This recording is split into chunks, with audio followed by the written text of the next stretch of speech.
Good evening, friends. My name is Jason Sisk Provencio, and I'm the pastor at the United Church of Christ Congregational of San Luis Obispo on Los Osos Valley Road, and I'm here with a Nighttime Nugget for your Sunday evening. And for this evening, I have a very special reading. This actually is going to come from Paul Tillich, who is my favorite theologian, and who was a member of the UCC. He was a member of one of the antecedent traditions that became the UCC. And he was actually deported from Germany in 1933 when Hitler came to power because he was an outspoken early critic of Hitler. And his friend in the United States, Reinhold Niebuhr, helped him come to America and teach at Union Theological Seminary, which is affiliated with our tradition. So Paul Tillich is very close to my heart, and this is a very special reading that I'm going to share with you tonight. I wanted to share a picture of Paul Tillich. This is not the book that I'm going to be reading from, but I just wanted to share. It's a very solemn looking picture. Oh, smile, Paul. It's okay. He's an outstanding theologian.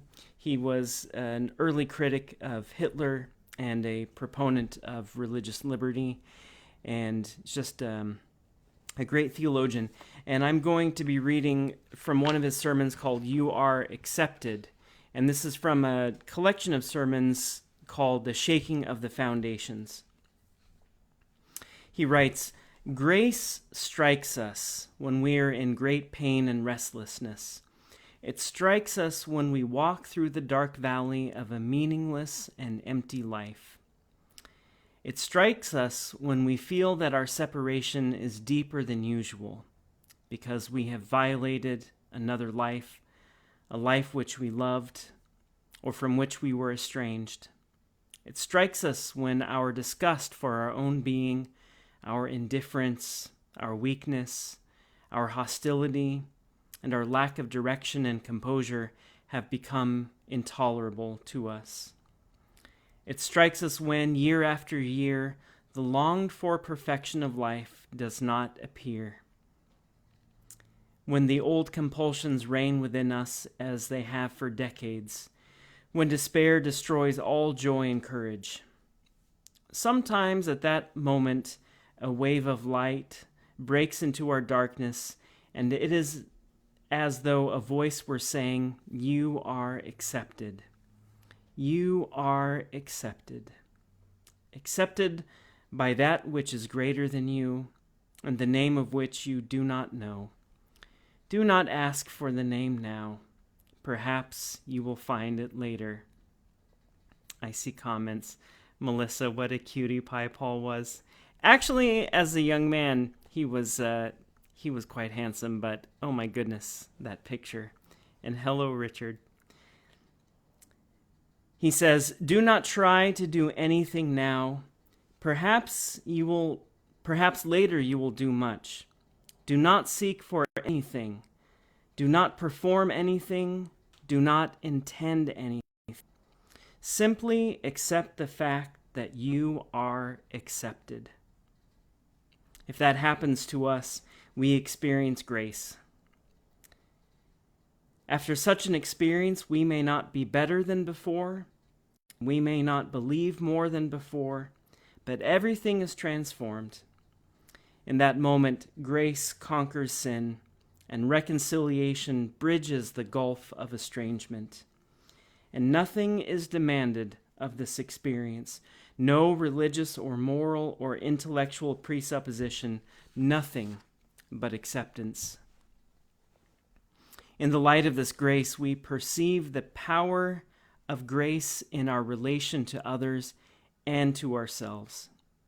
We experience the grace of being able to look frankly into the eyes of another, the miraculous grace of reunion of life with life. We experience the grace of understanding each other's words. We understand not merely the literal meaning behind the words, but also that which lies behind them, even when they are harsh or angry. For even then there is a longing to break through the walls of separation. We experience the grace of being able to accept the life of another, even if it be hostile or harmful to us. For through grace, we know that it belongs to the same ground to which we belong, and by which we have been accepted. We experience the grace which is able to overcome the tragic separation of the sexes, of the generations, of the nations, of the races, and even the utter strangeness between humankind and nature. Sometimes grace appears in all these separations to reunite us with those to whom we belong, for life belongs with life. And in the light of this grace, we perceive the power of grace in our relation to ourselves. We experience moments in which we accept ourselves because we feel that we have been accepted by that which is greater than we. If only more such moments were given to us. For it is such moments that make us love our life, that make us accept ourselves, not in our goodness or self-complacency, but in our certainty of the eternal meaning of our life. We cannot force ourselves to accept ourselves. We cannot compel anyone to accept themselves. But sometimes it happens that we receive the power to say yes to ourselves. That peace enters into us and makes us whole. That self-hate and self-contempt disappear. And that our self is reunited with itself. Then we can say that grace has come upon us. God's beloved, you are accepted. You are accepted. Life belongs with life. Yourself is being reunited with itself, with others, with nature, and with God. So I wish you grace and peace tonight. I wish that you remember that you are accepted. I will see you tomorrow morning at 9 o'clock for a Peace Nugget. Good night, friends.